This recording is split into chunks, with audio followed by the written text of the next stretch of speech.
లో AMH equates to no ప్రెగ్నెన్సీయా? ఇది ఎంతవరకు కరెక్టో ఈ వీడియోలో మనం తెలుసుకుందాం. AMH short for anti Mullerian hormone. ఇది ఒక blood test which indicates ovarian reserve, అంటే అండాశయాల్లో ఇంకా ఎన్ని ఎగ్స్ మిగిలి ఉన్నాయన్నది ఈ టెస్ట్ ద్వారా మనం తెలుసుకోవచ్చు. కానీ ఇదొక షూర్ షాట్ టెస్ట్ కాదు.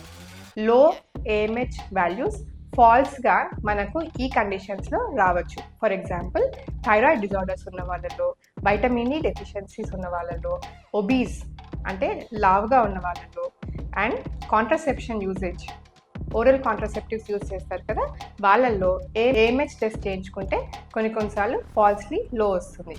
ఆల్సో AMH లెవెల్స్ అన్నవి ల్యాబ్ ఎక్విప్మెంట్ అండ్ మెషిన్స్ మీద కూడా డిపెండ్ అవుతాయి. ఒకవేళ ఆ మెషిన్స్ని రీసెంట్గా క్యాలిబ్రేట్ చేయకపోతే AMH ఫాల్స్లీ లోగా వస్తుంది అనమాట. సో ఆల్వేస్ లో AMH should be cross confirmed with other test.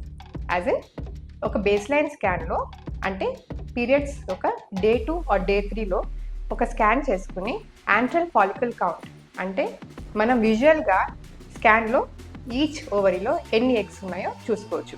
Apart from that కొన్ని hormonal test like FSH and estradiol కూడా మనకి ఓవేరియన్ రిజర్వ్ ఎంత ఉందో ఇండికేట్ చేస్తాయి. Hence AMH is only a quantitative indicator of ovarian reserve but not a qualitative indicator of quality of eggs, especially in young age. Hence, AMH should only be a guide for ovarian reserve but not the ultimate verdict. ఇంకా informative videos కోసం ఈ ఛానల్ని follow అవ్వండి. Thank you.